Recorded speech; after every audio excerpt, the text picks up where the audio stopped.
Libertarians often argue that taxation is theft, and they also argue that we should abolish the income tax. In this video, I'll explain the many problems with their position. Ooh, yikes. 15 minutes short of an hour. Yep, I got my work cut out for me.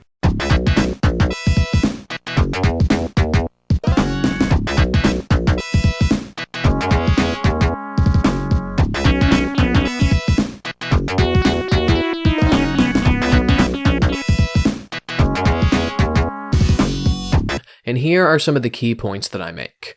Comparisons between taxation and robbery are absurd, because the person who is mugged has no say in the matter, whereas the citizen gets to vote on what our tax rates are and what programs we do or don't fund.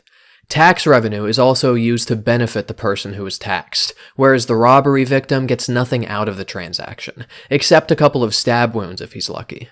Any talk of government force used to collect taxes is vastly overstated by libertarians, as any such force is always an absolute last resort. There shouldn't be any opting out of paying the income tax because there's no opting out of living in the society made possible by the income tax. The very fact that you live in our country means that you're the beneficiary of many programs funded by our tax dollars, so it only makes sense that you pay your fair share. Finally, a system of voluntary taxation simply wouldn't work because the funding would dry up and the quality of society in every area would decline. I shall likewise begin my video with a brief outline of how I plan to rebut each of these points, in respective order. You really don't get to decide that much when you vote, for reasons that I and many other libertarians have pointed out time and time again. The freedom of choice you have under democracy is more illusory than actual. At best, only a small portion of what you pay in taxes actually goes to things you benefit from. The majority of it is either spent inefficiently, wasted, if not outright pocketed. The reason for this is that because the income tax is mandatory, there's no way for market signals to operate. In order to use the last resort argument, two criteria have to be proven. First, the ends have to be justified. Second, there have to be no alternative means. Even assuming the former, there's still reason to doubt the latter. Benefiting from something in and of itself can't create an obligation to pay for it. As I shall demonstrate, such an obligation would not only be difficult, but impossible to apply consistently. In order to be obligated to pay for something, I have to have agreed to and had a chance to negotiate the terms on which the service and my payment in return are provided. And finally, aside from this point being based on a flawed conception of what voluntary taxation actually is, it's a false dichotomy. Just because we're not funding public services the particular way you think they should doesn't mean they're not being funded at all. Well, now that I've laid down my outline, I feel I'm ready to begin. But first and foremost, there's something I feel is important to establish from the onset, and that is the definition of theft. You see, since Anton here is trying to argue that taxation isn't theft, we need some sort of standard by which to measure his arguments. You see, theft is, by definition, taking someone else's property without their consent. That's it. Period, bottom line, end of story. So it would appear then that the relevant criteria, insofar as whether or not it's theft, would be whether or not the previous owner is parting with the property of their own volition. Did the previous owner consent to the transaction? An appeal to any criteria other than that would simply be a non sequitur. And once you bear this in mind, you realize that this pretty much shoots half his arguments in the foot. Well, sure, I get to decide how the money's spent, and it's even spent in the way that benefits me. Well, that's fantastic, but again, if the transaction is coerced, that's problematic if what you're trying to argue is that taxation isn't theft. In fact, as soon as he said there shouldn't be any opting out of the income tax, we could have, for all intents and purposes, ended the video right then and there on a yes. If I can't opt out, if I can't withdraw my consent, in what meaningful way can I said to have agreed to it? Now, you can argue that some factor comes into play that justifies it, but unless I say, yes, government, here's my money, I agree to your service, then it's theft. We see this argument being made in an article on libertarianism.org written by Michael Humer, which I think is a very fitting name because his article and his arguments are a rich source of comedy. Oh, you should get a load of my channel then. I have some of the best jokes around. Why do chickens have fast computers? They overcluck them. Why did the wolf go to the strip club? To get a loop dance. Thank you, I'll be here all week. He begins by writing the following, quote, "Taxation is theft is a popular slogan among libertarians. It captures the sentiment that we should hold the state to the same moral standards as non-state actors," end quote. Yeah, it's a little something called being consistent. It's something arguments kind of got to do. Right off the bat, this strikes me as a strange notion. Well, if it's morally wrong for one group of people to do something, then it really should be wrong for any other group of people to do that same something. I mean, that's common sense, or at least it should be. The only reason it would seem strange to someone is if they were spent their whole lives indoctrinated by the state education system. I don't think that we should hold the state to the same moral standards as non-state actors, certainly not in all areas. The libertarian argument here is that if I'm not allowed to do it, the state shouldn't be allowed to do it. Well, the reason for this is simple, actually. You see, government is made up of regular people, not gods, not mutants, not anything special or unique, just plain Jane Homo sapiens like you and me. Well, my avatar is Opossum, but in real life, you get the point. Now, in order for an argument to be true, in order for it to hold its weight, it has to be consistent. And the most consistent point of view to take is that morality should apply equally to all people. And since government is just made up of, the same people like you and me, they're not special. We should hold them accountable to the same moral standards as everyone else. Now, if you'd prefer to hold them to different moral standards, then you're going to have to come up with some sort of way to make that consistent in order for your argument to hold logical weight. I would argue that there are plenty of areas where this thinking falls flat. The state rightfully has the authority to punish people when they commit crimes. Well, under the non-aggression principle, all people are naturally endowed with the right to self-defense. If anyone is trying to harm you or interfere with your rights in any way, you're within your right to use whatever means necessary to correct that situation. This isn't something exclusive to the state. As a matter of fact, it can't be, because in order for the state to have this power, it has to have been endowed with it from somewhere. And since the state is just made up of plain old people like you and me, as I mentioned a moment ago, they can't just conjure it up out of thin air themselves. This doesn't mean that if somebody commits a crime against you, that gives you the right to shackle them in your basement for a period of time that you deem fit for the offense committed against you. Well, actually, under the non-aggression principle, if someone is posing a danger to you or those around you, and you can prove insofar as much, you're within your right to forcibly detain them. This is called a citizen's arrest. The caveat being they have to actually be doing something dangerous or posing a danger to someone, not committing a victimless crime. The state can force you to participate in jury duty so that we keep our so-called criminal justice system moving. You can't force somebody to come to your house and help resolve a domestic dispute. Not to get tangential or anything, but I actually think jury duty is worse than taxation, because jury duty is like actual slavery. Like, at least in the case of taxation, like, you don't have to work, but if you do, we're going to take some of what you earn. Where jury duty is like, nope, we're demanding your time and labor against your will. Like, there's no possible way you can argue that jury duty isn't slavery. If you try to tell me jury duty isn't slavery, I will argue you till I'm blue in the face, okay? The basic point is that it actually does seem acceptable to vest within the state certain unique powers that would seem strange if given to everyday citizens to use as they please. Are you going to explain why that is? That said, obviously I'm not saying that the state should have unlimited powers to do what they please. Okay then, I guess not. I would agree that there are certain areas where the state, or more specifically certain actors within the state, should be held accountable for their wrongdoing. For example, when they kidnap and torture people without due process, under the guise of fighting terrorism. Well, what sort of rationale do you use to determine what powers government should and shouldn't have? Because once you decide that certain people should have special privileges and rights the rest of us don't have, as soon as you open that Pandora's box, the burden lies on you to determine where to draw the line at. Here's the thing though, I don't consider taxation to be a form of wrongdoing. We take some of everybody's money, we pool it together, and we use it to keep our country running and make it a better place.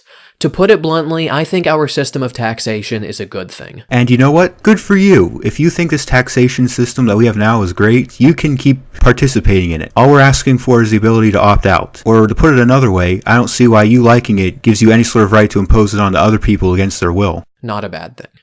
Why all of the outrage about this? Well, according to libertarians, taxation isn't just analogous to theft. In their view, it is theft. As Humor continues, quote, "Imagine that I have founded a charity organization that helps the poor, but not enough people are voluntarily contributing to my charity, so many of the poor remain hungry. I decide to solve the problem by approaching well-off people on the street, pointing a gun at them, and demanding their money. I funnel the money into my charity, and the poor are fed and clothed at last." Now compare the case of taxation. When the government taxes citizens, what this means is that the government demands money from each citizen under a threat of force. If you do not pay, armed agents hired by the government will take you away and lock you in a cage. This looks like about as clear a case as any of taking people's property without consent. So the government is a thief, end quote. Here's the problem with this analogy. When you're just going around sticking people up at gunpoint in the street, nobody has a say in it. It's just your decision, and it's necessarily being done against the will of your victims. When people vote to elect government representatives, they have a say in what their tax dollars are or are not being spent on. Hey boys and girls, that important day is almost here, Election Day, and we're counting on you to do your duty and vote. Yeah, your vote is statistically irrelevant and won't change anything, but it's still important that you participate in the process. Of course, voting isn't going to do you any good. It never did and it never will. You know that. But we still need you to participate in the pseudo-religious ritual called democracy. People play a key role in the decision-making process every time they step inside of a voting booth. Do they, though? The assumption being made here is that voting grants any sort of meaningful decision-making power. To explain why this may not be the case, consider this analogy. You walk into a restaurant, sit down at the table, browse the menu for a few minutes, and there's a turkey club with tomato, avocado, bacon that sounds real appetizing to you. A waiter walks by and you let the waiter know, "Good sir, I'll have that delicious looking turkey club there." The waiter replies, "Well, too bad, you're getting steak." And you're sitting there like, "What? But I ordered the turkey club." And the waiter replies, "Well, 51% of all the customers in here decided on steak, so that's what everybody's having." Now imagine you as this restaurant patron. Would you feel like you just made any sort of meaningful decision? That's the problem with democracy. It's not you who decides, it's the majority. If you're in that majority, then congratulations, good for you. If not, you're kind of SOL. Now, of course, the common response to this argument is that that's part of living in a democracy. Sometimes you end up in the minority. Well, I'll hold off on that for right now because this point does come up later in the video, but do bear in mind that it does have a major fatal flaw. There's no voting booth for robberies. Well, this is begging the question. If taxation is ultimately theft, then yes, there are voting booths for robberies. Where you get to decide, okay, this Tuesday when I get robbed, is he going to point a gun in my face or is he going to threaten to stab me? Is he going to take 20%, 50%, or all of my income? No, here is the decision you get to make when you get robbed. Comply with whatever the demands are or risk being seriously injured or killed. You're missing the point, Anton. The fact that I get to decide who it is that's taking the money doesn't really matter. If the transaction is being coerced, then it's theft. We could theoretically have a society where no income taxes are collected if this is what everybody voted for. Or we could have a society where the people who want to pay the income tax can pay the income tax, and the people who think there's a better way of doing it can try their way of doing it. And instead of just the majority of the population being happy, now everybody's happy.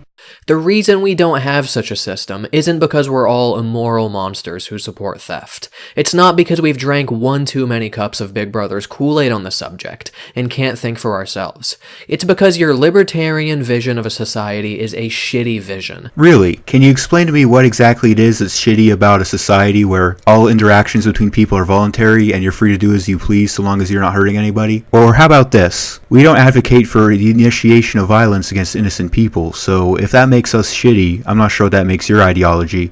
That very few of us have any confidence would work to anything approaching the degree that our current system works.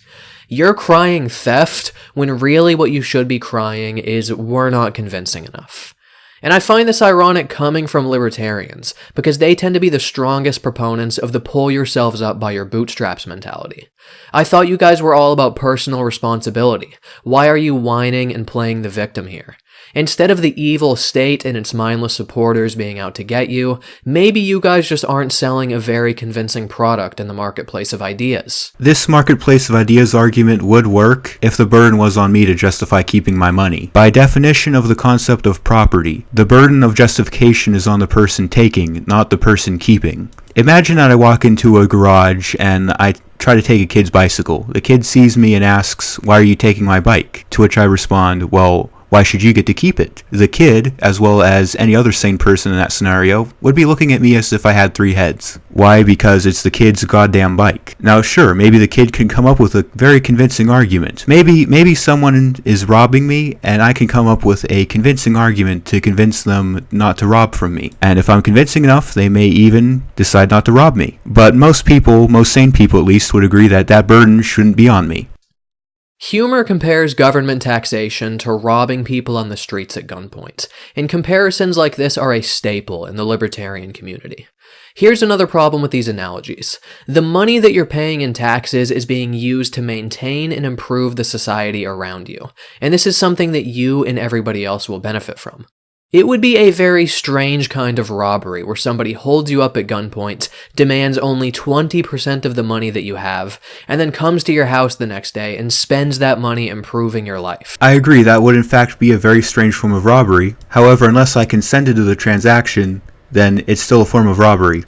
Repairing your cracked driveway, mowing your lawn, sending a doctor to check up on you, and hiring security guards to keep watch and make sure that you're safe. But what if I'd prefer to repair my own driveway? What if I like my grass tall? What if I already have a doctor? What if those security people who are hired to protect me end up bossing me around and telling me what drugs I can do? What if there's another firm out there that's willing to provide all these same services but at a cheaper cost or a better quality? Anton here doesn't seem to understand the importance that freedom of choice has in a market economy. Imagine that you're walking down the street one night and a guy pops out from an alleyway pointing a gun at you. He says, "Hands up, give me a fraction of your money." You're like, "Just a fraction of my money? Don't you want all of it?" He's like, "No, I don't want all of your money. That would be totally unreasonable." You're like, okay, here you go. Then he takes the money, runs across the street, and buys you car insurance with it. Again, this would be a very strange kind of robbery. I don't know whether I'd call the police or say thank you. Well, I'd sure as hell be pissed. That person was basically deciding how to spend my money. If I wanted car insurance, I would just bought the damn car insurance. That's another thing that these analogies get wrong. When you get robbed, the criminal tends to take everything of value that you have. When you get taxed, however, only a portion of your income goes to the government. Yeah, I don't believe the quantity taken has any bearing on whether or not the transaction is theft. Again, it boils down to whether or not the previous owner parted with the property of their own volition, be it a grand or a penny. With the percentage that you pay scaling with the amount that you earn. In other words, the harder you work, the more you're punished for it.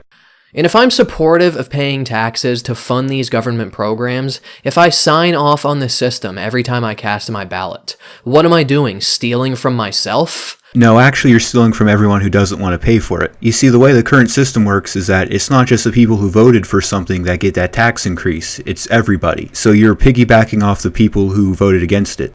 I'm agreeing to give a portion of my income in exchange for certain programs and services. To call this theft is to simply misuse the term. I call the police and I'm like, "Yeah, I'd like to report a robbery." They're like, "Do you have any suspects?" I'm like, "Well, yeah, me.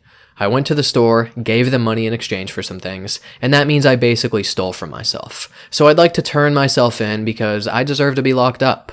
If you called the police and said this, the only place you'd get locked up in is a mental institution. That's not how the income tax works, though. The system you have in mind is more akin to voluntary taxation, a system where you voluntarily purchase services from the government. A more apt analogy would be if the grocery store was able to offer these products at a lower price than they would be able to ordinarily, because they forced all your neighbors to pay for it as well, whether they shop there or not. And I have to say, even if I was mugged on the street at gunpoint, if I found out that the robber was funneling this money into a charity to feed the poor and desperately hungry, I would genuinely feel better about it than if he was just some common criminal spending the money on drugs or who knows what else. Again, you're missing the point. I'm sure most people, if they were stolen from, found out that the thief was giving the money to charity, would cut that thief some slack. At the end of the day, though, because they took the money without the consent of the previous owner, it's still theft. Let's imagine that we took the advice of libertarians and did away with taxation, relying purely on charities and voluntary contributions to feed the poor. Under such a system, if the charitable donations aren't high enough, what would happen to these starving people? To find the answer, look no further than the words of Michael Humer, quote, "Not enough people are voluntarily contributing to my charity, so many of the poor remain hungry," end quote. You know, Michael Humer, in that very article that you're using, made the argument that taxation can be justified in certain extreme circumstances. This gets back to that point that I made earlier. It's possible to argue that taxation is justified in spite of being theft, but unless I consent to it, it's still theft.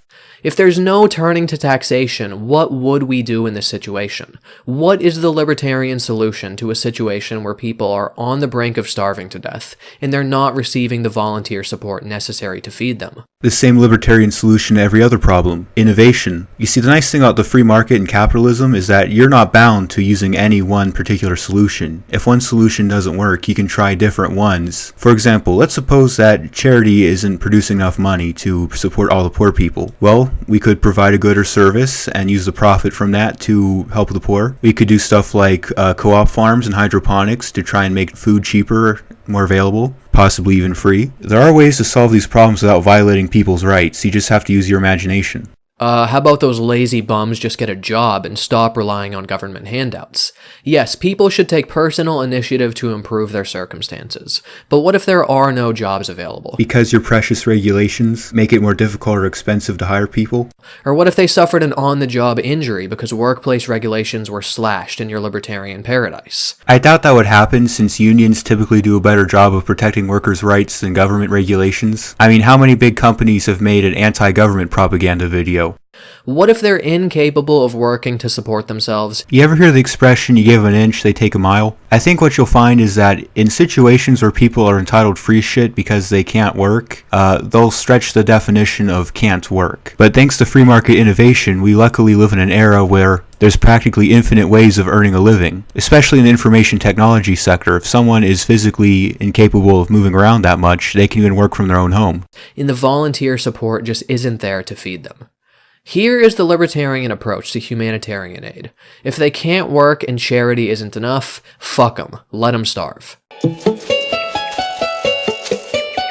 Mr. Strawman, give me a break! Charity isn't the only solution libertarians propose to this problem. As I've mentioned previously, the main solution that libertarians propose to solve poverty is the same we propose for every other problem: to innovate, to use creativity to find different solutions. This may involve charity, it may involve using the profit from providing a good or service, it may involve making the good or service needed cheaper, more available. This is typically much more effective than just taking people's money. You see, authoritarians get stuck in this mindset of, well, there's only one or a handful of specific solutions to any given problem. Charity's not working? Alright, let's just take the money. I say, use your imagination, man. And I have to say, Humor's priorities seem to be entirely backwards here. He seems to view petty theft as more morally outrageous than mass starvation. Taxing a small portion of everybody's income and using it to feed the poor is precisely how we should deal with problems like this. I disagree, and here's why. According to data from the Heritage Foundation, per capita charity spending is higher in more economically free countries. The reason for this is simple. The freer an economy, the stronger the economy, and the stronger the economy, the more disposable income people have. The more disposable income people have, the more charitable giving. Not only that, but with economic freedom also increases opportunities. So not only do you have more support for the poor, but you have less poor to support. And the libertarian solution isn't a solution at all. The libertarian crosses his fingers and hopes for the best. The statist takes action and actually tries to solve the problem. Actually, it's the statist who bitches and whines about the problem, and the libertarian who takes the initiative upon themselves to try and do something about it. Hey Anton, has it ever occurred to you that perhaps the reason libertarians are against welfare isn't because they're a bunch of selfish assholes who don't give a fuck about the poor, but rather that we want to take initiative upon ourselves to help the poor? Maybe we would much rather use our own rather than other people's money to help the poor because our concern is genuine and not being used as political fodder? Yes, there's more to lifting people out of poverty than simply providing them with aid. I don't think that anybody should expect the government to solve all of their problems, and I do agree that people should take it upon themselves to work as hard as possible to improve their life. Supporting social safety nets is not the same thing as supporting laziness and parasitism. Actually it is, and here's why. When you mitigate the risk, you also mitigate the reward. Suppose that a poor person works hard to lift themselves out of poverty just to have more of their income taken from them. Why would they bother? But until we start moving these people in the right direction, until we provide them with the necessary resources and knowledge to lift themselves out of poverty, through taxation, we can at least guarantee that they're getting the food that they need to survive and stay healthy. Well, first of all, I don't think you should be guaranteed anything. If you don't work, you should be at the mercy of other people's generosity, because the threat of starvation acts as pressure to try and motivate you to lift yourself out of poverty. But would a bloated welfare state guarantee that nobody would ever go hungry again? again. Well, higher taxes just means the government takes more of your money. It doesn't mean they're going to spend it the way you think they should. The only thing guaranteed by taxation is politicians having more of your money to fuck around with. If you really are concerned about the plight of the less fortunate, you should donate to charity. And I am more than happy to pay a portion of my income in taxes to support these programs. Then I heavily encourage you to consider donating to charity. Not only do you have more freedom to decide what programs to fund and how much, but more of your money will actually go to the poor. You see, when money goes to the government, a lot of it gets absorbed by the bureaucracy. You may be paying for every dollar into the system, a nickel actually makes it to the poor. The IRS takes it, and then whatever other government agency takes it, and then all along each step in the path, someone takes a cut of it, or it gets absorbed somehow in a bureaucratic machinery. Compare this to a private sector charity. Most charities are non-profit, meaning they're mostly only concerned with keeping their operating costs, their lights on. Much more of what you donate will actually make it to the poor if you donate to charity versus going through the government. We see a slight variation on the theft analogy in a YouTube video created by Thomas K. Oliver explains that he's had a run of bad luck and is raising money to cover tuition fees for his kids. You want to help Oliver out, so you give him some money. To your surprise, George doesn't offer Oliver any help. You try to persuade him, but it's no use. Imagining yourself in this situation, do you think it's okay to threaten to use physical force against George to get him to do the right thing? Now imagine a slightly different situation. This time, a group of your friends take a vote. 6 out of 10 are in favour of threatening George to get him to help Oliver. Does this democratic process make it okay to threaten George? Expanding the analogy to include more people is supposed to illustrate to you that simply voting to endorse such a system doesn't make the system right. Here's what this analogy gets wrong, though. When 10 random people hold an impromptu straw vote, there is no legal force behind their consensus. If 10 people that I knew came up to me and said, "Bad news, Anton. We took a vote and you got to hand over $500. I wouldn't be under any moral or legal obligation to listen to them. This isn't some elected body that the community has agreed to vest decision-making powers in. These are just 10 assholes as far as I'm concerned. And the only thing they're going to get from me is a stiff middle finger." What's wrong, Anton? I thought you were all about helping the poor and democracy. Nice to know you'll change your values on a whim when it's convenient for you to get a point across. This gets back to that earlier point that I made. Society has agreed to give the government certain powers and responsibilities that ordinary people don't have. Well, this doesn't really solve the problem, it just kind of throws a blanket over it. For example, suppose that these same 10 people point to an 11th person and say, "You there, you're government." Now the scenario is this. They come up to you and say, "Hey there, Anton. Bad news, we took a vote and we decided you have to hand over $500. Now, we're not going to take it from you ourselves, but we appointed this guy here, we call him government, and it's okay if he does it." How does it make any sense for society to agree to give the government certain powers that ordinary people don't have if that society is made up of ordinary people? This is a fundamental problem that authoritarians never seem to want to address. How is it that you can invest authority or power that you do not have? Humor takes issue with the idea that receiving benefits from taxation justifies the process. Quote, "Imagine that I hold you up at gunpoint and take $20 from you. I also leave one of my books behind in exchange. When you see me later without my gun, you call me a thief and demand your money back.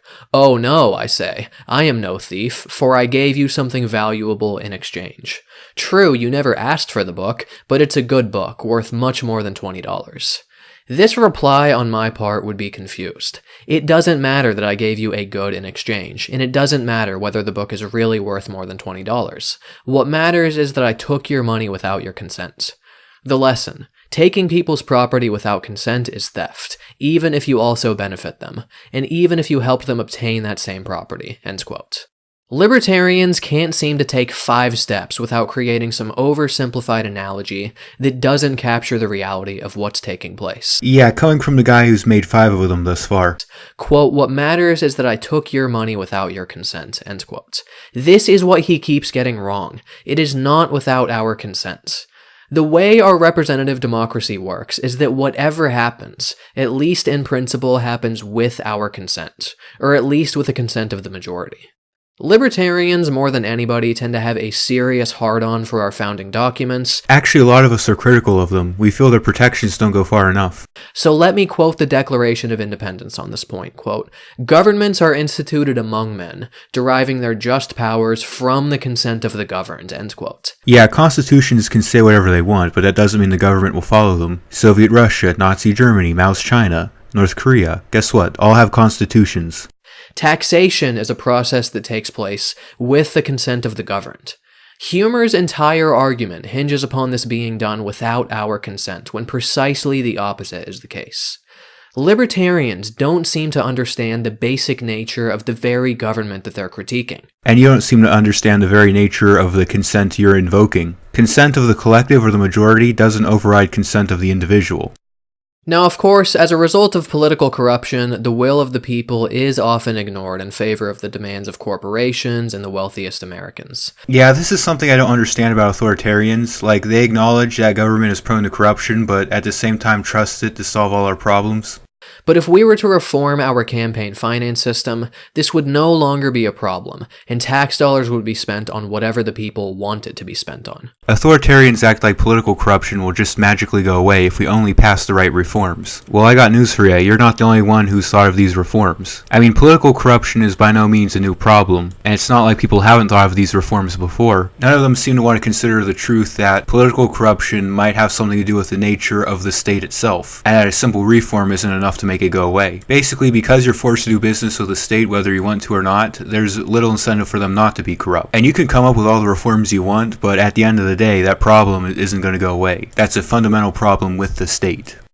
Yes, people in the minority will be outvoted, and thus the system of taxation might not be what they want. But this is what happens when you live in a large society. Sometimes you get outvoted, sometimes you lose. The assumption being made here is that democracy is the only possible way to organize a large society. I would argue that there are actually many different possible ways to organize a large society. That's why I believe in what's called panarchism, the idea that every political system should exist and people should be free to decide which one to live under. So anarcho-capitalism would exist, communism, socialism, democracy, minarchism, it would all exist and you'd be free to pick which system you'd prefer to live under. Kind of like a free market of governments, if that makes sense. So in a libertarian society, Anton here would be free to buy some land, start his own commune, and operate it according to democratic principles. Only stipulation being he can't force people to participate who don't want to. That's another problem with this argument. While it's true that living in a democracy entails sometimes ending up in the minority, I've never made the conscious decision to opt into the democratic system, which means there's no reasonable objective basis to force the will of the majority onto me, even if I'm in the minority.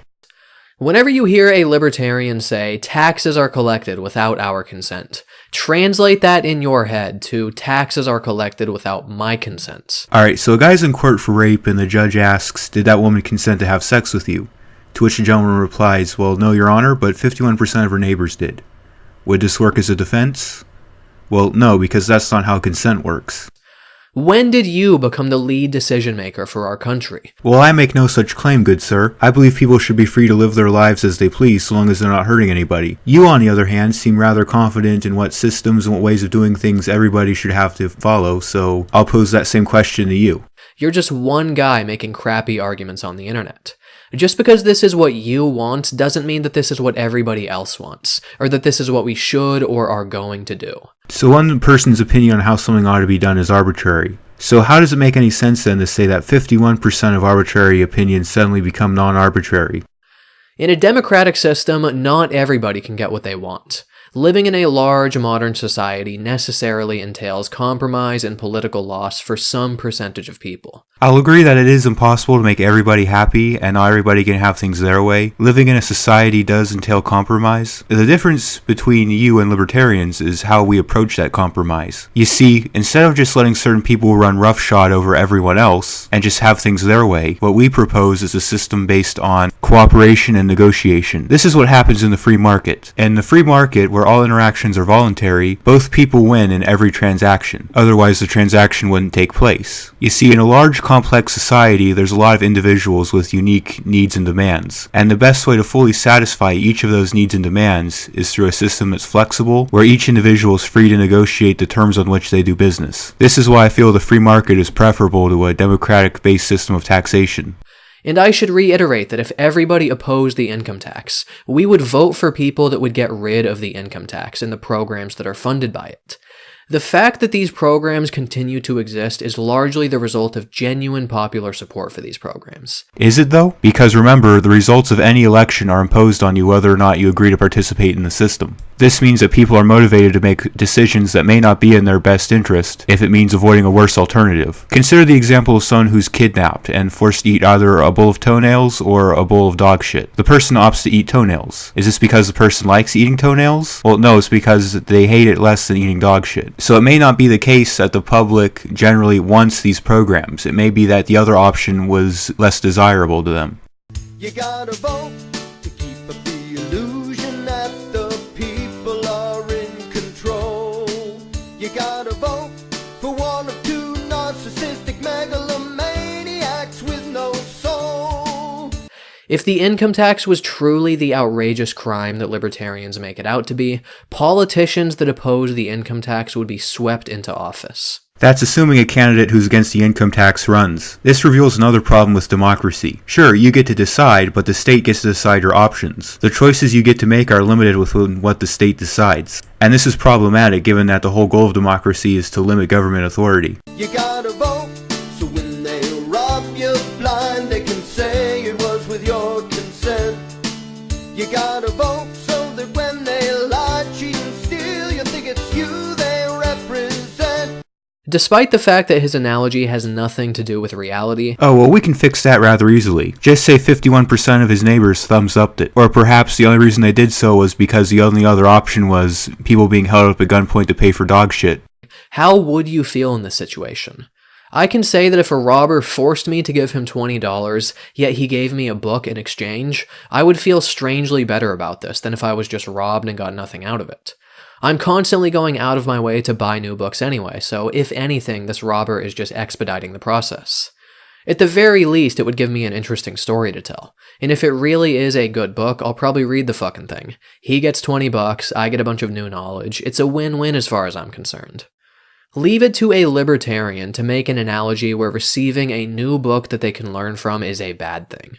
Hey, the only book I need is my greasy copy of The Fountainhead. You kind of missed the point of that analogy there, Anton. The book isn't particularly important. You could have substituted the book for any number of things, video games, jewelry. The same principle would apply. Taking someone else's property without their consent, even if you give them something in return for it, is still immoral. To help you understand why that is, why don't I go ahead and give you a copy of, say, Larkin Rose's Most Dangerous Superstition, or Immanuel Kant's Groundwork for the Metaphysics of Morals, or John Locke's Treatise on Civil Government. In fact, I'm so confident that you'll enjoy these books that I won't even threaten you at gunpoint. Libertarian arguments on the subject place a strong emphasis on the use of force or threats by the government, as that Thomas K. video continues. Eventually, if he still doesn't pay, agents with guns will break into his house and take him away against his will. Almost everyone pays the bills without protest. They know that agents are prepared to use as much force as necessary to overpower you if you resist.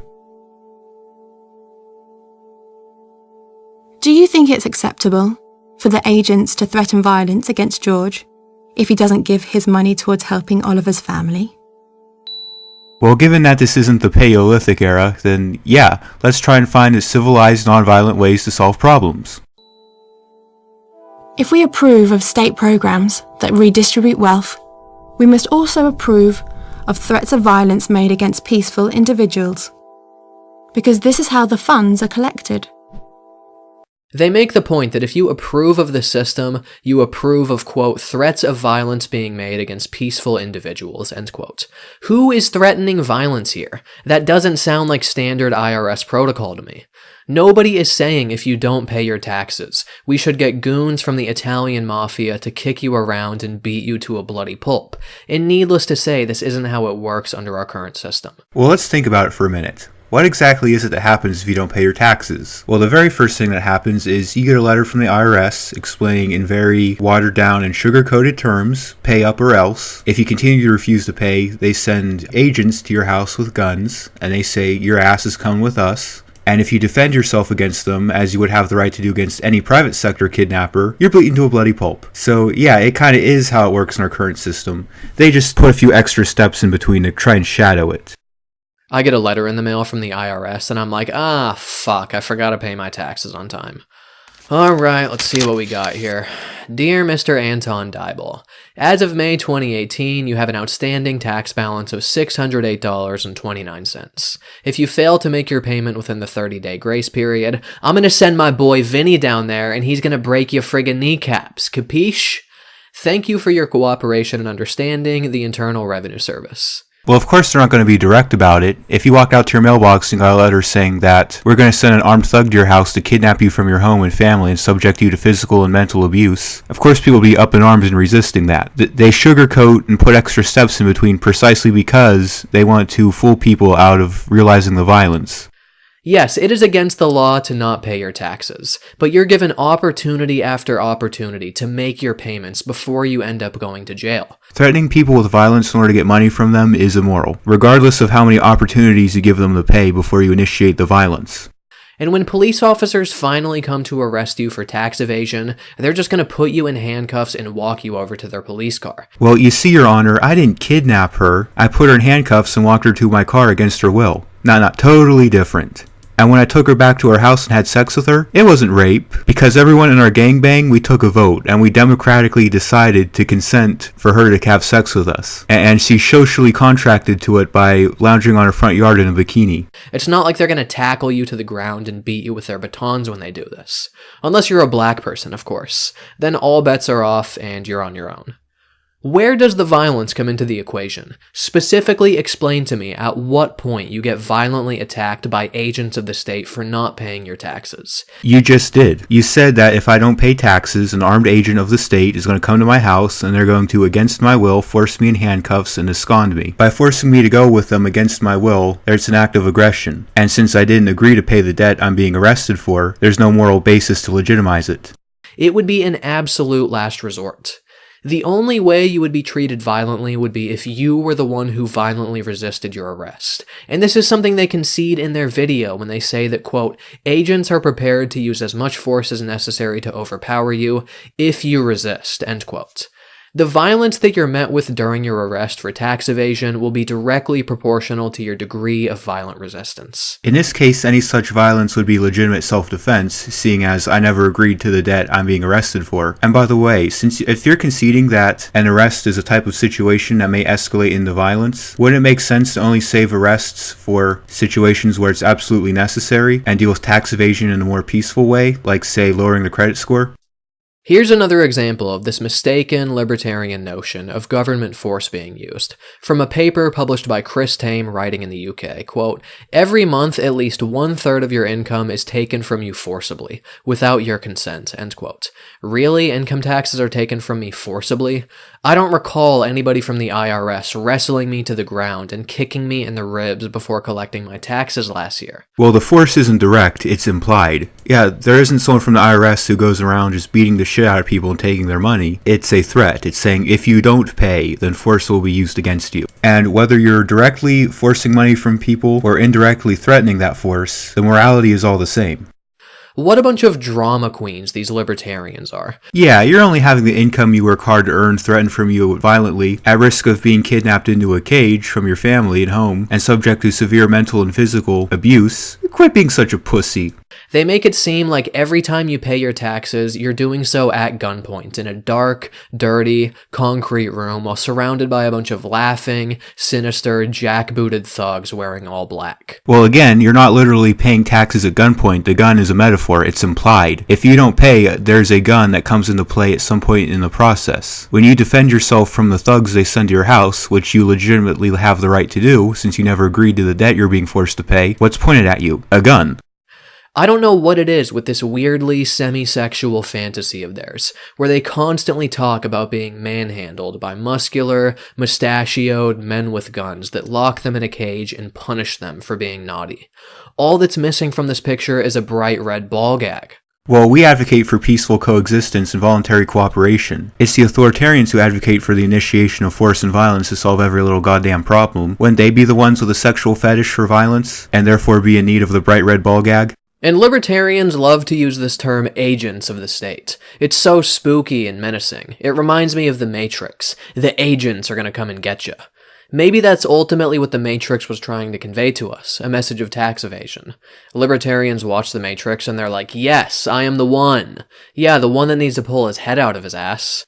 Actually, the Matrix analogy isn't too bad. The Matrix does exist by harnessing energy from people who are trapped in the system, and the government harnesses revenue from people who are trapped in the system. So yeah, that's actually a pretty apt analogy.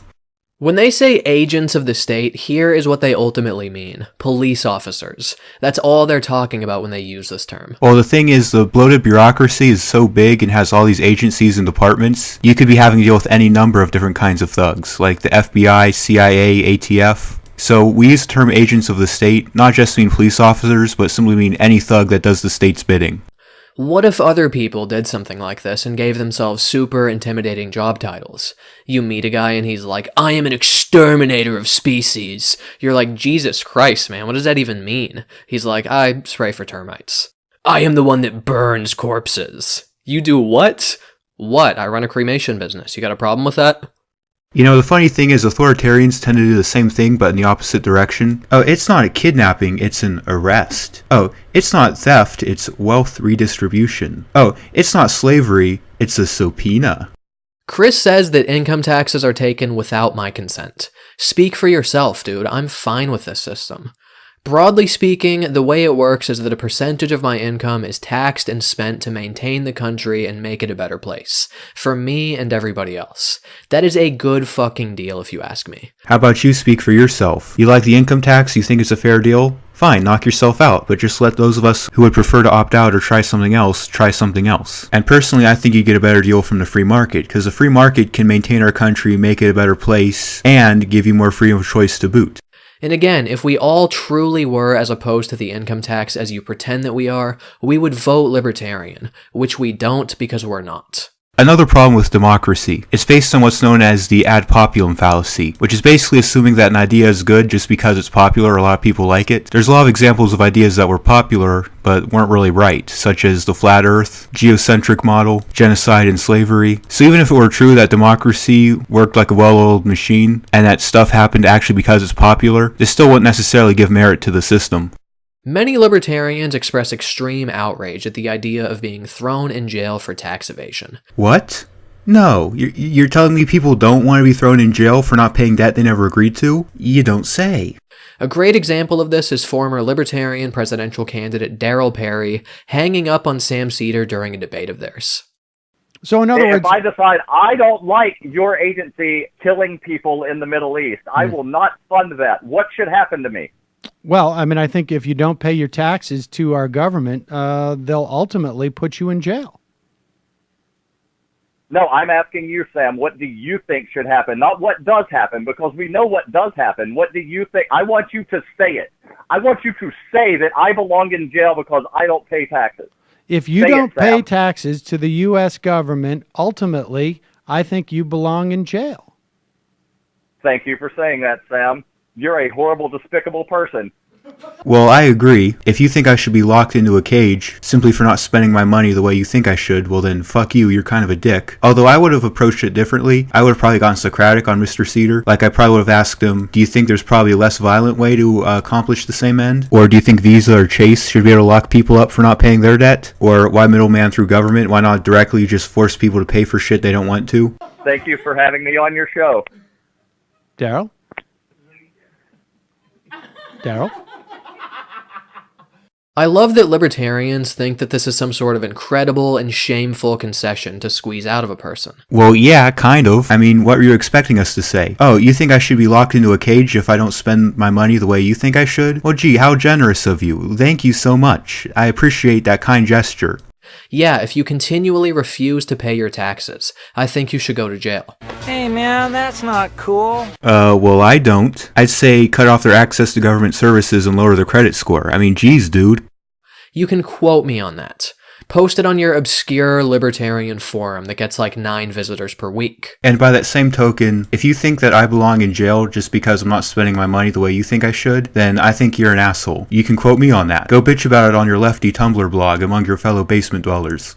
Here's the reason that I think such punishment is justified. Because I'm a statist bootlicker who hasn't read enough Milton Friedman. No, here's the real reason. Who wants to bet he's going to list off a bunch of shit that the government provides that the private sector can, and often does, also provide? The very act of living in our society means you're taking advantage of these tax-funded programs. When you get in your car and drive, you're driving on public roads that are created and maintained using our tax dollars. Private sector toll roads not only do exist, but also are on average better maintained and better at managing traffic. When you crash your car because you're daydreaming about Ayn Rand in a bathing suit. Hey, you do realize there are libertarian thinkers other than Ayn Rand, like John Locke, Immanuel Kant, Lysander Spooner, Robert Nozick. You can even go as far back as Lao Tzu and Epicurus. The firemen who pull you out of your crumpled car, and the paramedics who revive you before they realize you're a libertarian, are funded by our tax dollars. Most fire departments are volunteer, and healthcare services would actually be cheaper if it weren't for government interfering. Also, anyone else a little bit disturbed by that whole before they realize you're libertarian thing? Well, I guess that healthcare is a human right idea only applies to people who agree with you politically. Hippocratic Oath? What's that? When you buy food from the grocery store, there's a very slim chance that it's going to give you some debilitating illness because of the food safety standards that are overseen by taxpayer-funded government agencies. When you drink water from the tap, the reason you don't die of dysentery has nothing to do with the magic of the free market and everything to do with the very strict standards that they adhere to at the taxpayer-funded water plant. The free market can't purify water, eh? Well, I can go down to Walmart right now and get a whole pack of iodine tablets for like $10. But even then, if government was so great at purifying water, why is there such a strong market for additional filters to put onto my sink? Your house doesn't collapse on your head because of the building standards set and overseen by government agencies. While the idea that simply benefiting from something is enough to create an obligation to pay for it raises quite a few problems, there is one specific to government regulations. Other than that, there's plenty of evidence that consumers are more hurt by them, and that is what's known as the Frankfurt Dilemma. Now, for those of you who don't know, the Frankfurt Dilemma is basically this. If someone is manipulated into performing a certain action, are they morally responsible for that action in spite of them having been willing to do it otherwise? It comes from a philosopher named Harry Frankfurt, who posed this dilemma originally. The Frankfurt Dilemma goes as follows. Suppose that a person wants to kill somebody. An evil scientist also wants to kill that person, but doesn't want to do it themselves. So the scientist builds a device and puts it in the other guy's mind, he attaches it to his brain, to make him want to kill the other person. Now, if that other person is killed, is that evil scientist ultimately responsible, even though that person was willing to kill them anyway? Now, within the context of government regulations, Anton is trying to argue that we should be obligated to pay for them because we benefit from them. But what if those companies are willing to provide a quality product or service even without those regulations? Wouldn't we be actually benefiting from those companies? Wouldn't government be falsely taking credit for a benefit we're not getting from them? The reason a modern-day Attila the Hun doesn't kick down your door and cut you in half with a sword is because our taxpayer-funded military defends our country. In a country where 1/3 of the population is armed, at least, you'd have to be a pretty big dumbass to go breaking into people's houses with a sword. But even then, it's 100% possible for the military to be self-sufficient for funding. This is because the military has a lot of aspects of their operation that are also valuable in the private sector, such as healthcare, food service, education, science and technology, information systems, etc., etc. In times of peace, the military could easily contract out these services to the private sector to build up funding. This would not only ensure the military is able to be self-sufficient as far as funding goes, but it would also mean that these resources could be better utilized in times of peace. That is, of course, when they're not too busy attacking other countries to extract their resources, aka defending democracy. The basic point is that there is no opting out of taxation because there is no opting out of society. Well, how do you define living in society? Suppose a person goes out to live in the woods and is able to create their own water, electricity, food, etc., all on their own property. Does that person live in society? What if this person decides to start interacting with people, like say he hooks his house up to the internet, or he operates a business on his property? How much does he have to interact with other people to be considered living in society? And is living in society a Boolean concept? Can people interact with each other to different extents? And what do you mean by society? Which society? Societies take many different forms. This is the problem with using all this vague terminology and relying on vague concepts. There's a shit ton of loose ends that need to be taken care of. Everywhere you turn, everywhere you look, the life that you live is made possible by our tax dollars. You benefit from these things, so it only makes sense that you should contribute to funding these things. The assumption being made here is that simply benefiting from something in and of itself is enough to create an obligation to pay for it, whether or not I actually agree to it. There are several problems with this line of reasoning. The first that immediately comes to mind is, I don't see why this should only apply to government services. The private sector all the time provides services that people take advantage of in spite not using directly. Suppose you go to your friend's house to watch a sports game. Should the cable company be able to charge you for that? Your house isn't the one being hooked up to the cable service, but you're still benefiting and taking advantage of it. Second problem with this is that benefit is ultimately subjective. What benefits one person may be detrimental to another person. Not only that, but the same thing can benefit different people to different extents. How would you quantify and therefore determine what obligation people have to pay using such an obligation? Third problem, benefit is not only subjective but also mutually exclusive. Take the example of rainy weather. A couple planning to have a picnic would be disappointed by this, but a farmer who relies on rain to irrigate their crops would be rather happy about it. There's a whole slew of other problems I could also bring up, but the main point I'm trying to get across is that a system of obligation based on benefit alone simply cannot be applied consistently. The only way a person can be logically and consistently be said to be obligated to pay for something is if they, of their own volition, agreed to it. They had to have had a chance to negotiate the terms, and with full understanding of the terms of the agreement, say, will pay this amount in return for whatever good or service I'm receiving. If you have the money to pay your fair share, why would we allow you to opt out of paying your contribution? Because how else would you determine what a fair share is? You see, there's no such thing as objective value. Value is determined by what price the seller's willing to sell it at and what price the buyer's willing to buy it at. Where these two opposing interests meet is called the equilibrium price, and this is how the market determines the price of goods and services. Now, in the case of government services, the buyer isn't allowed to opt out of buying, or at least you don't think they should be. Because of this, the price that the consumer is willing to pay isn't allowed to operate. You inhibit the demand curve from being able to slide. This means that the price that the government charges for any given service may be way different from what it's actually worth, yet be able to leech off of the other people who are funding these things. Well, no, I just don't think people should go to jail for not paying taxes. I just think they should have their access to government services cut off. If these services are important as you say they are, that should be as good motivation as any to get them to pay again. This would make you a freeloader, plain and simple. And I thought libertarians were against freeloading. If you think about it, the real thief here is the person who doesn't pay their taxes.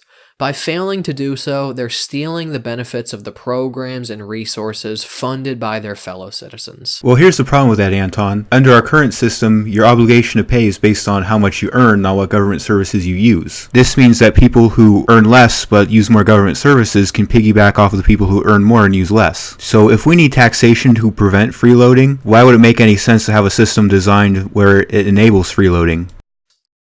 You might argue that my position is problematic because I'm focusing only on the programs that we benefit from.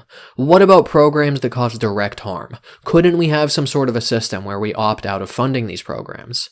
Stefan Molyneux appears to make a version of this argument when he says the following. So, if I'm against the war on drugs, what I want is to withdraw my funding for the war on drugs. To withdraw the money that is extracted from me at gunpoint and used to pay people to throw people in cages where they are brutalized and often raped for years. That is what it means to have a conscience, be able to act on it. To not be forced to support that which is evil. I totally see where he's coming from, but I just don't think that it's the right approach to allow people to opt out of paying taxes, even just for certain programs that they're opposed to. Even if it's a program that you think causes harm, the same logic that I just presented would still apply. That's moving the goalpost. For those of you who don't know, moving the goalpost is a logical fallacy in which you apply one standard of evidence, and when your opponent is able to debunk it, you ad hoc switch to a different one to try and save face. You would withdraw your funding, yet you would still be experiencing the consequences of these programs. In this case, the consequences are negative, but if the program is something that is going to be used on you in some way, or if the program is impacting your life and the society around you, it only makes sense that you have to pay your fair or unfair share. Why allow people to be either a direct or indirect recipient of something that they're not funding? The mere fact that you live in our society makes you a beneficiary, or in this case, a victim of these programs. So opting out doesn't make financial or moral sense. What you just said is one of the most insanely idiotic things I have ever heard. At no point in your rambling, incoherent response were you even close to anything that could be considered a rational thought. Everyone in this room is now dumber for having listened to it. I award you no points, and may God have mercy on your soul. Wow, this line of reasoning is so ass backwards, I don't even know where to begin ripping it apart. Well, I suppose I'll begin with what immediately stands out to me. As I've mentioned a moment ago, this is an example of moving the goalpost. Before, Anton was arguing that we're obligated to pay for stuff on the grounds that we benefit from it. But of course, as I've mentioned, the problems with that are that benefit is subjective and mutually exclusive, making it difficult to quantify, prove, and therefore arbitrate any sort of obligation to pay based on this. Supposedly, to get around this issue, Anton slid the goalpost from you're obligated to pay if you benefit to now you're obligated to pay if you're affected at all. This is of course invalid reasoning, as this is arbitrarily moving the goalpost, but suppose that we were to give it to him. Let's give Anton the benefit of the doubt and overlook this and give it to him. Would this help his argument at all? Well, no, because a lot of the problems would still remain. While I will admit that it is much easier to quantify, prove, and therefore arbitrate an obligation based on effect, it's still difficult, especially because questions are raised of, well, how much do I have to be affected? How do I have to be affected? There's still the issue of drawing the causal chain, and of course any sort of Frankfurt dilemmas. Not only does it not address a lot of the key problems, but it also raises quite a few new ones. If I'm obligated to pay for something on the grounds that it affects me, well then that basically throws morality out the window, as now someone can not only do whatever the hell they want to me, but also now get paid for it. So Anton, how would you feel if someone burst through your front door, repeatedly punched you in the face until you were unconscious, chopped your dick off, and then when you woke up, he has the knife and severed penis in his hand, and he asks, will that be cash or check? Anton here doesn't seem to grasp the concept of individual human dignity. If you're going to say the government has the right to oppress me, at the very least, let me have the dignity to say, fuck you, I'm not going to pay for my own oppression. And that's why taxation gets on my nerves in particular, just because it adds a little extra insult to injury to every other form of government oppression, like I'm being forced to pay for this. So when the cops bust down my front door and haul me off to a cage for smoking a plant, while I'm sitting in the back of that cop car having my freedom and dignity taken away, I can think, gee, I got to pay for this. Notice that Stefan tries to really underscore his point by painting a grisly picture of imprisonment. He points out that those arrested in the war on drugs are sometimes the victims of violence and rape at the hands of sadistic criminals in prison. I share his outrage about this situation, but you can obviously draw a different conclusion about what to do about these things. When he presents us with these disturbing mental images of prison in America, what he's really doing is presenting us with a de facto argument in favor of prison reform, which ironically would most likely be funded through our tax dollars. Stefan and I are both opposed to the war on drugs. Yes, it's true, you're both against the war on drugs, but for different reasons. You're against the war on drugs because it's inconvenient for you personally, while Stefan is against it because he fundamentally believes on a moral level that nobody should have force initiated against them if they're not hurting anybody. Or to put it another way, you believe that the government legitimately has the power to enforce the war on drugs, but don't agree with it, whereas Stefan doesn't believe that's a legitimate authority government has. However, my solution is not to abolish the income tax, or allow people to opt out of funding government programs. If we're opposed to the war on drugs, how about we just end the war on drugs? You say that like it's easy. If we can't withdraw our funding directly, then how do you suggest we go about doing that? Do you have any suggestions, Anton? Isn't that a much more direct response to the problem at hand? Actually, the more direct response would be just let people opt out of paying for the war on drugs. Isn't that the ultimate goal after all? If the war on drugs is being ended, then it's being defunded, funding is no longer being directed toward it. But in this case, instead of begging the politicians to cut the funding, instead of middlemaning through the bureaucracy, we would just directly say, we're not paying for that shit anymore. I thought Anton here was all about democracy and power to the people. What better way for the people to show their disapproval of the war on drugs than by not paying for it? Can't we just try to make it so that our tax dollars are being spent on sensible programs that actually are a net benefit to society? Well, allowing people to pick and choose which government services they wanted to pay for would in fact accomplish that end because it would enable market signals to operate. Again, if you're forced to pay for something whether you want to or not, that demand curve cannot move, and it's less likely that the policies you end up having to fund are going to be sensible or beneficial to society. Whenever opponents of taxation point to undesirable uses of our tax dollars, just remember that there are other ways to deal with problems like this. And those of you who understand economics will know why this can be called into doubt. Think about it logically. If a certain program is entitled funding on the grounds that it exists, basically, what motivation is there for the people in charge of that program to change things or get rid of it? Sure, we can ask and beg them to change, but If it's not going to hit them in the wallet at all, why the fuck should they care? And the libertarian thinking in this area strikes me as very one-dimensional. I don't support overseas aggression, therefore eliminate the income tax. I don't support the war on drugs, therefore allow people to opt out of paying the taxes for that program. Libertarians remind me of the following maxim: when you're a hammer, everything looks like a nail.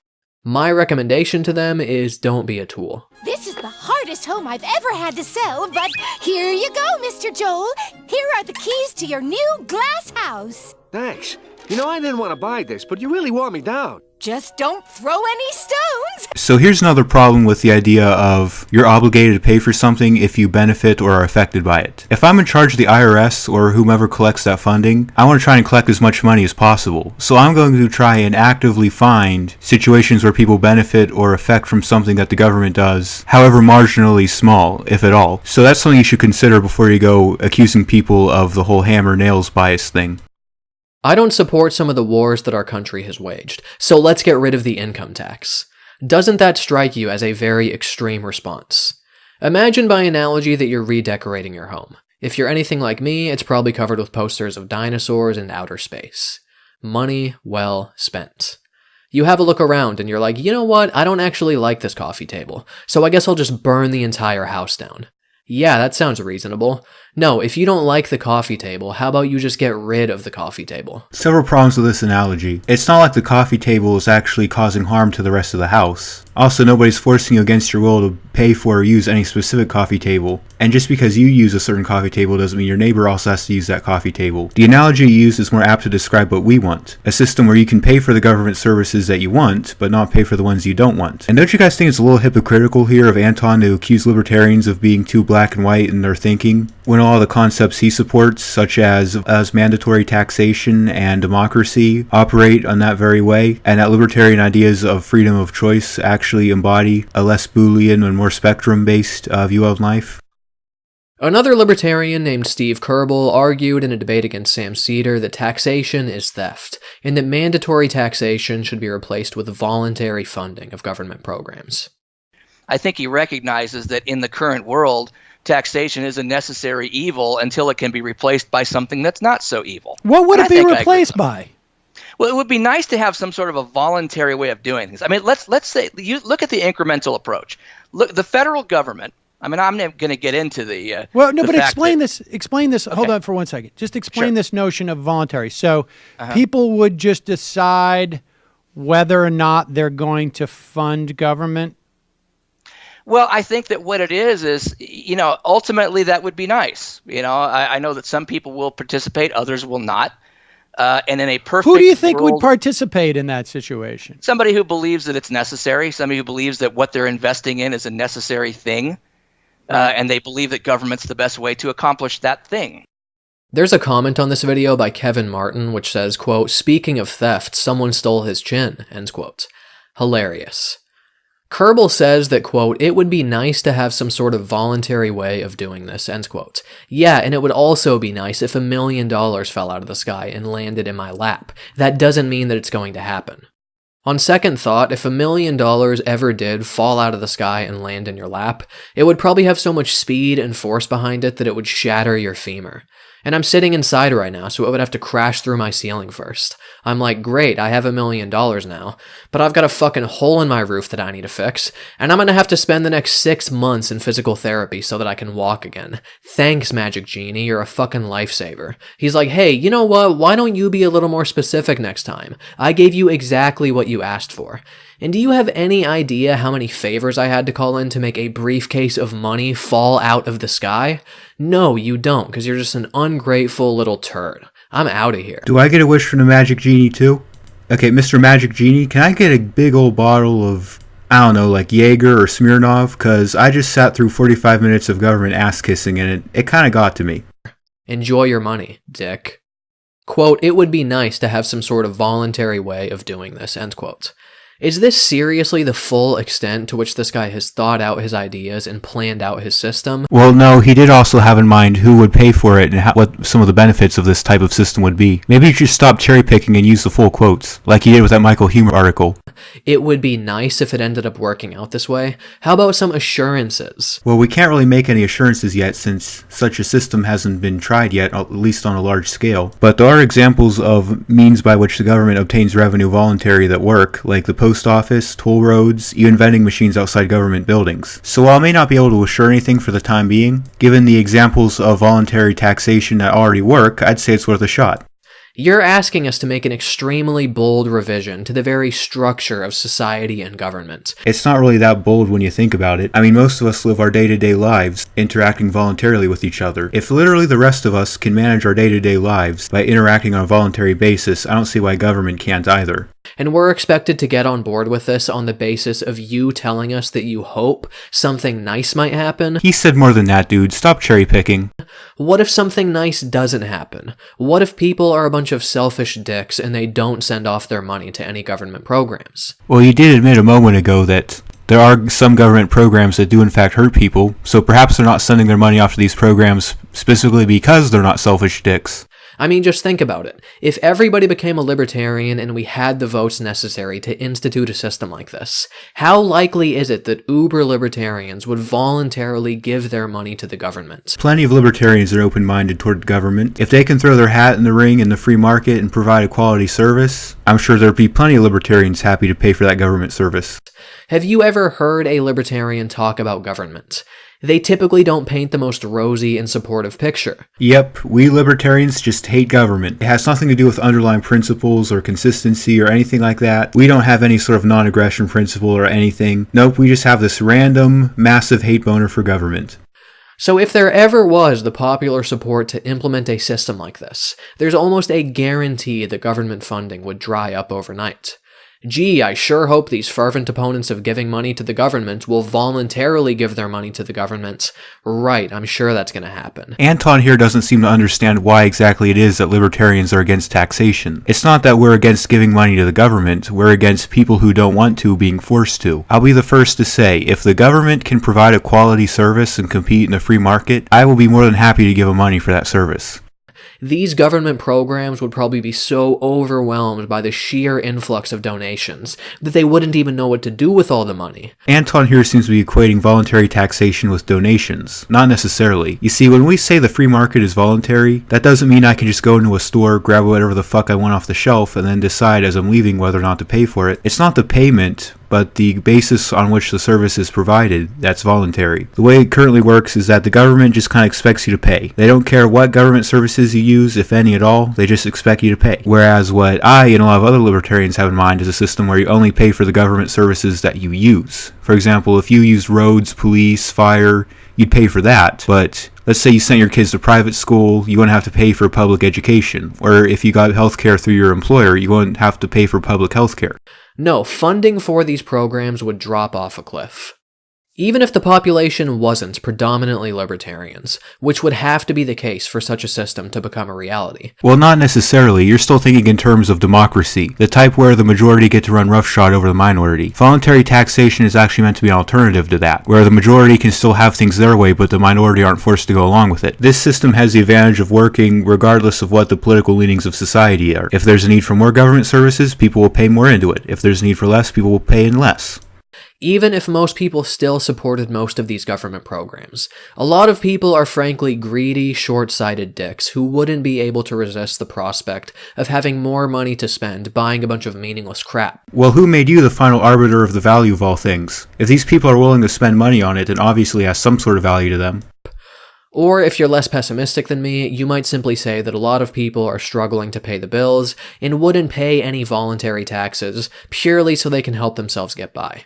So here's what would happen. Funding would precipitously decline, and the quality of life all around us would decline with it. There'd be much less funding for maintaining our infrastructure and for supporting the regulators who monitor quality of construction, the health of the environment, and the safety of our food, water, and medicine.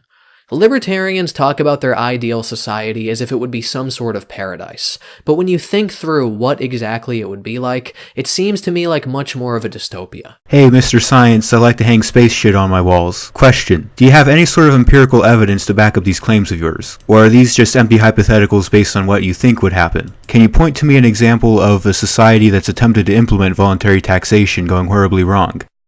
Just imagine any area where a government program plays a role, and then imagine this program trying to continue functioning with only 15% of the funding that they previously used to have, and you have an idea of the sort of all-around-the-board quality decline that we would see. Well, maybe there wouldn't be a quality decline. Maybe, because the pressure brought on by the budget decrease, the people in charge of that program have to find more efficient ways of doing things, so they innovate and come up with a way to achieve the same results but at a lower cost, thus freeing up resources to do other things with. This happens all the time in the private sector, because a profit motive gives business owners some type of incentive to find the most efficient ways of offering their product at the lowest price. But of course, this can only really happen if the payment is voluntary.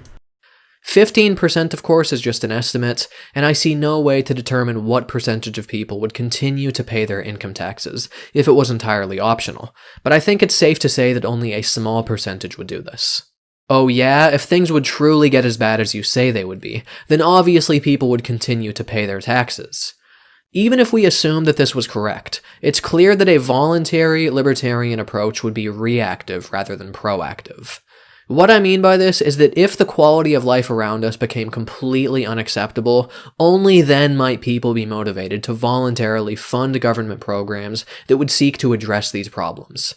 A system of voluntary taxation, at the very best, would go through continuous cycles of ruinous quality decline, followed by a desperate influx of funding to try to make things bearable again.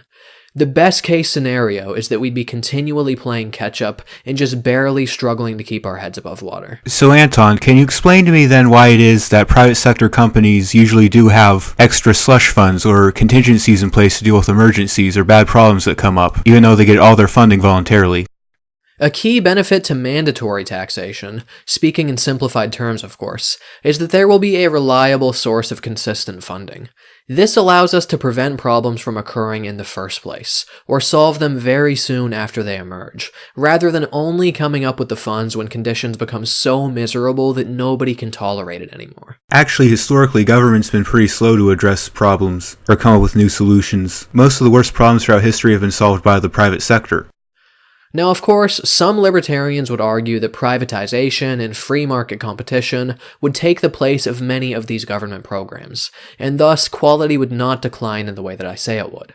This is something I firmly disagree with, although it's beyond the scope of this particular project, which is already long enough. Yeah, my knees and lips are sore enough as it is, thank you very much.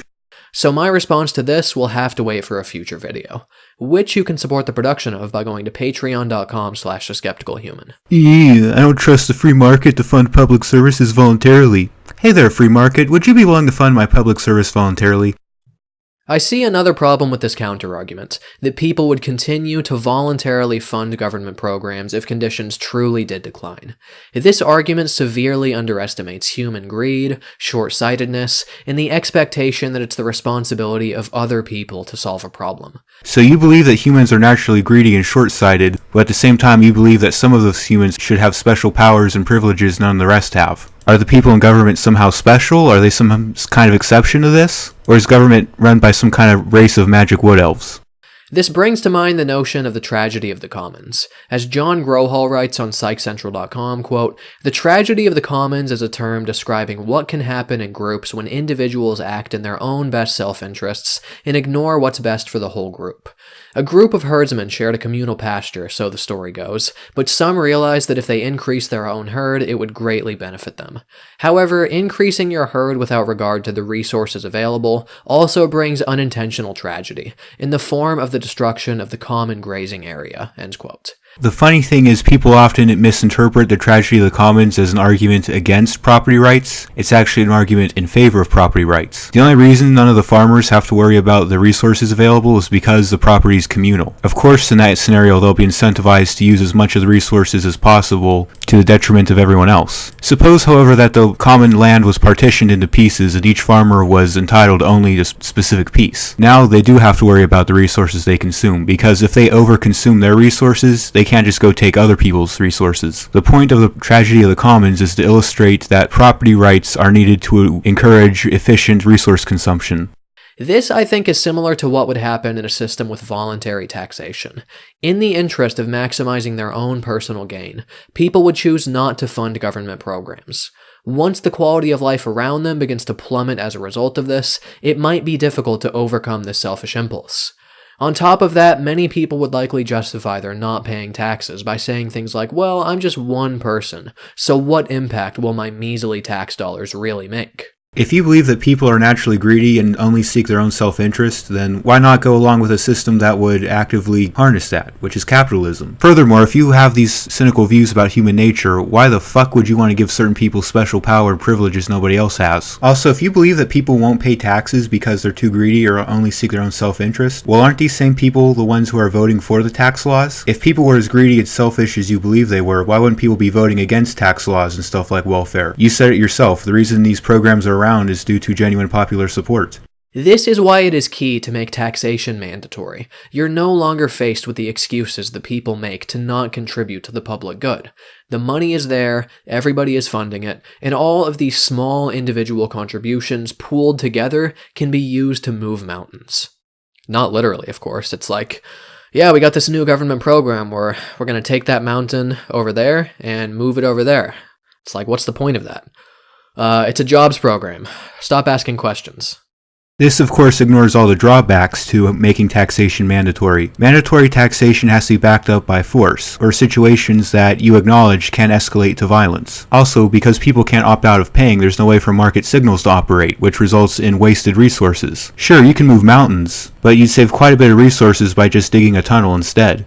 Ron Paul argues that an income tax rate of 0 would be feasible if we simply reduce the size of government. Honestly, you wouldn't even really need to reduce the size of government. You can have a lot of the same programs you have now, but just either find a more efficient way to implement these programs or implement voluntary funding. Again, it's not really a Boolean issue.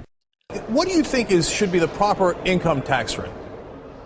Well, the best would be 0. I mean, we lived most of our history with 0 income tax, but you'd have to have a proper sized government. You'd have to have the proper role for government. You can't be the policeman of the world and not have an income tax. So I would not have all my troops around the world. I'd bring the troops home, and I wouldn't have a military-industrial complex that demands so much, but I wouldn't have a welfare state either. And under those conditions, you don't need an income tax. And I think that's the way it should be.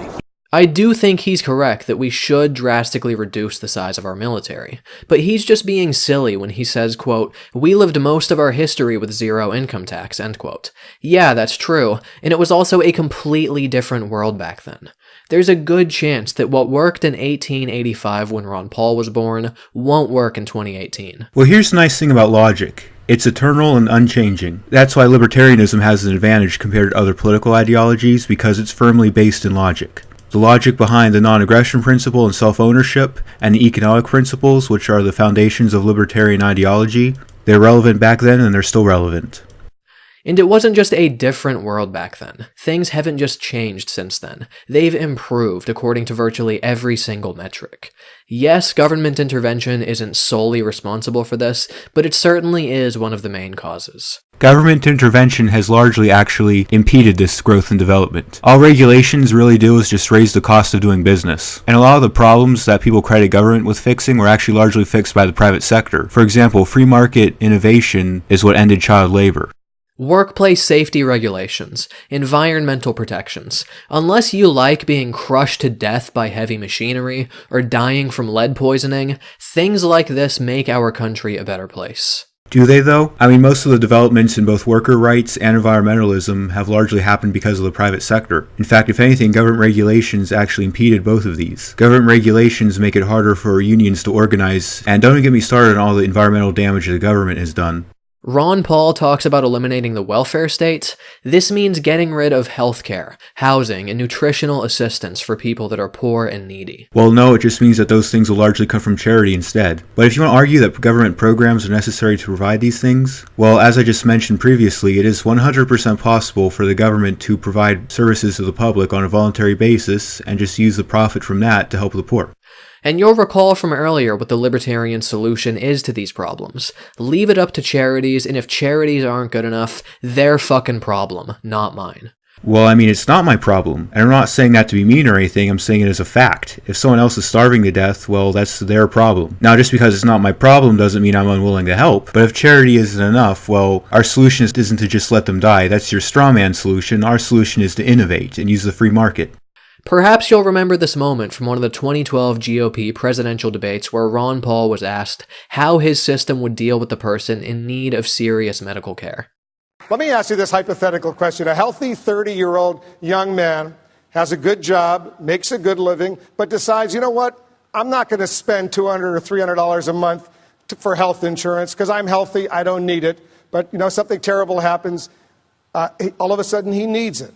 Who's going to pay for if he goes into a coma, for example? Who pays for that? In a society that you accept welfareism and socialism, he expects the government to take care of him. What do you want? But what he should do is whatever he wants to do and assume responsibility for himself. My advice to him would have a major medical policy, but not before. But he doesn't have that. He doesn't have it, and he needs intensive care for 6 months. Who pays? That's what freedom is all about, taking your own risk. This whole idea that you have to prepare and take care of everybody. But Congressman, are you saying that society should just let him die? No, he's saying that society shouldn't be responsible for the irresponsible decisions of others. I mean, why should I be responsible for someone else if they made the bad decision not to get health insurance? No, I practiced medicine before we had Medicaid in the early 1960s when I got out of medical school. I practiced at Santa Rosa Hospital in San Antonio, and the churches took care of him. We never turned anybody away from the hospital. And we've given up on this whole concept that we might take care of ourselves, assume responsibility for ourselves, our neighbors, our friends, our churches would do it. Now, I don't want to go too off the rails here responding to this, but the reason I think this was worth showing is that it beautifully, or perhaps I should say hideously, illustrates the libertarian mindset in this area. Expect charities, friends, neighbors, and churches to help people out when they're in desperate need, but when that's not good enough, quote, that's what freedom is all about, taking your own risks, end quote. Sure, people might be needlessly dying in the streets, but at least I'll be able to keep a little bit more of my paycheck every 2 weeks. Well, who the fuck are you? It's my paycheck. If I work hard to earn it, it's mine. Why should the money that I work hard to earn be taken from me because other people aren't getting the health insurance that they need? Why should I be punished for someone else's bad decision? Libertarianism is political and economic selfishness on steroids. What could be more selfish than thinking other people should have to pay for your bad decisions? And you heard the audience members cheering and saying, yes, society should just let him die. Maybe not all libertarians are so callous and forthright, but when the voluntary social support isn't there, this is what their ideology demands. Well, in the non-aggression principle, there is something called the necessity clause. Basically, if the only way to prevent a greater harm is to commit a smaller harm, then you can commit that harm. But there has to actually be no other possible way to prevent that harm. So suppose that a person is walking down the street and they are starving, like legitimately starving to death, like their flesh is metabolizing itself. They will not make it to the closest soup kitchen. But there's a grocery store right there, and the person doesn't have any money on them. This person would be justified to go in that store and take stuff off the shelf and eat it without paying for it. It's wrong for them to do this, yes, but it's necessary to prevent a greater harm, which is this person starving to death. However, because most situations aren't this extreme, and there are other less extreme avenues to resort to that don't involve violating people's rights, that's why we typically don't invoke the necessity clause. So yeah, it's not because libertarian ideology is selfish or supports people starving to death, it's that we are realistic in our approach to solving these problems. Quote, this whole idea that you have to prepare and take care of everybody, end quote. Ha! How absurd! Taking care of your fellow citizens in need. What is this, a civilization or something? Ha! Solving problems without violence. What is this, a civilization or something? Robert Nielsen writes the following in an article entitled, Why Taxation is Not Theft. Quote, the problem with most libertarian arguments is that they assume we have only rights but no responsibilities. They assume that we have no duties to the poor, the sick, the elderly, or even to children. Well, because that would be slavery. If I have an inherent duty to someone else that I never agreed to, or if another person can just claim a right to my time and labor against my will, That's by definition slavery. If a man was starving and a libertarian had 2 loaves of bread, he wouldn't share it with the man unless he felt like it. That is not a political ideology, but a mental problem called sociopathology, end quote. Well, this is a non sequitur. Of course, nobody would give the homeless man any bread unless they felt like it. And if you're not a sociopath, then you feel like giving bread to the homeless man. This is simply just a logical tautology wrapped up to try and strawman libertarianism as selfish. The libertarian approach to the income tax also fails to take into consideration the contribution that the society around them has made to their success. They constantly talk about how the government is taxing the fruits of my labor. They talk about themselves as if they're this completely self-sufficient generator of revenue that the government is simply parasitizing and getting in the way of. We don't believe we're totally self-sufficient, we just like a choice on who we do business with. The reason we say government tends to get in the way is because they interfere with our freedom of choice by monopolizing key public services. In reality, the government actually enables your success in countless ways. Robert Nielsen makes this point when he writes the following, quote, "Libertarians make the mistake of thinking of people as isolated individuals, isolated from the rest of the world. They act as though I and I alone earned my wage, and therefore it belongs to no one else." Well, yeah, because you own yourself, you own your time and labor, and therefore you own the fruits of your time and labor. Therefore, you're entitled to decide how to spend any money that you earn. That includes from whom you get your services from. In reality, we are hugely dependent on others and society. Would we earn anywhere near enough money if we did not have public roads, education, health, energy, etc.? I suppose not, but you wouldn't really need government for all those things, or a mandatory system of taxation. I did not create everything myself, but instead built on the work of previous generations and worked alongside other members of society. No man is an island, and there is no such thing as a self-made person. In reality, we are standing on the shoulders of giants. We got to where we are today due in large parts to the society that we live in, so it is only fair that we pay something to support it, end quote. Yeah, okay, but society and government aren't the same thing. Noun Boy makes this point very concisely in a YouTube comment, quote, "Taxation is theft? Okay, don't pay taxes. But you can't use our roads, sewage system, power grids, police, firefighters, libraries, schools, etc." End quote. Oh hey, look at that, there's a way to punish people for tax evasion that doesn't involve jail.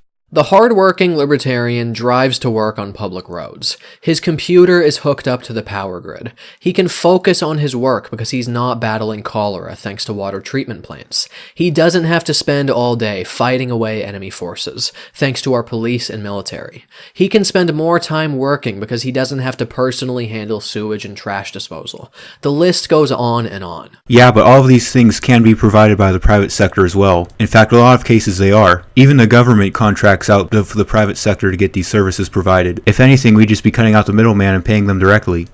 Without government and without the income tax to help create and improve the world that he lives in, the libertarian would not be able to do what he does, not be able to spend his time the way that he spends it, and earn the money that he earns. Actually, he would. Just because government goes away doesn't mean the need for those services go away. There'll always be demand for these services, and as long as there is, there's a profit incentive for private sector actors to provide them. So since he lives within this society that supports him in so many different ways, it is only fair that he pays some taxes to maintain the society. Taxes aren't the only possible way to maintain society. Also, society and government aren't the same thing. There have been civilized forms of society long before governments even existed. Let's recap some of the key points made in this video. Contrary to what libertarians argue, taxation is not theft, because it's something that a majority of people tacitly agree to every time they step into a voting booth. We are largely taxed with our consent, and this money is used to benefit us and the world around us. Sometimes taxpayer-funded programs do cause harm, but if you're opposed to certain government programs, the solution is to try to end or modify these programs, not to take the extreme approach of trying to do away with the income tax itself. The usage of force by the government to compel you to pay your taxes is an absolute last resort, and you're given opportunity after opportunity to pay your fair share before you get thrown in jail. It also doesn't make sense to opt out of paying at least some of the income tax, because you can't opt out of living in the society which is made possible by these tax dollars. Eliminating mandatory taxation and expecting people to voluntarily fund government programs is a pipe dream, because many people are short-sighted and expect others to be responsible for solving problems. Finally, when libertarians talk about the government taxing the fruits of their labor, understand that the growth of these fruits is only made possible by our taxpayer-funded government. I shall likewise end my video with a recap on all the key points that I make. First of all, theft is by definition taking someone else's property without their consent, regardless of the intentions of the thief or the impact upon the victim. The freedom of choice you have when you vote is vastly overstated by authoritarians, as not only is it the majority who ultimately gets to decide, not you, but the system also gets to decide your choices. And yes, while some of the money collected in taxes is used to benefit you, a majority of it is either wasted or spent on things that hurt people. Since the income tax is mandatory, since there's no way for me to withdraw my consent, there's no way for the demand curve to move. Thus, there's no way for market signals to operate and signal what's the most efficient way to optimize this resource distribution. Forcing people to pay for shit that hurts them is downright immoral and slave mentality. And without any way to hit people in the wallet, there's very little incentive for them to change or modify programs that hurt people. If the private sector can deal with the free rider problem without resorting to violence, so can government. Things like lowering credit score or cutting off access to key government services are ways we could punish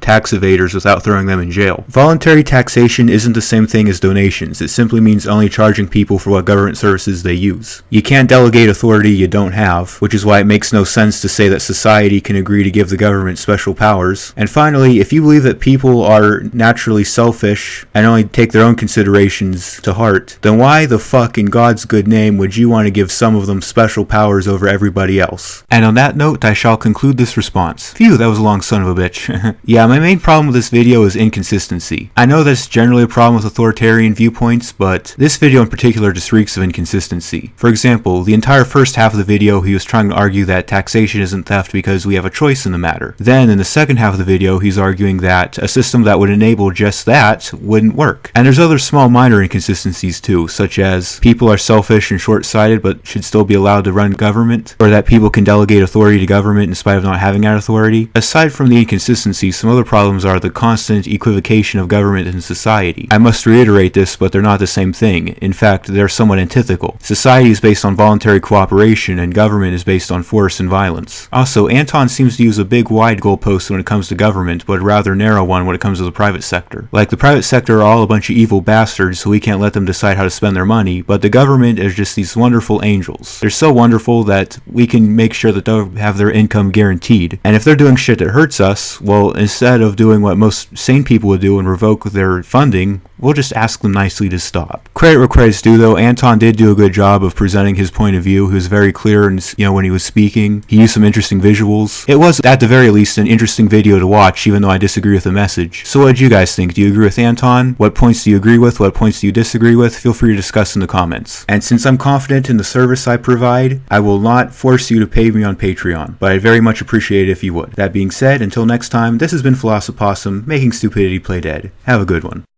You gotta vote to keep up the illusion that the people are in control. You gotta vote for one of two narcissistic megalomaniacs with no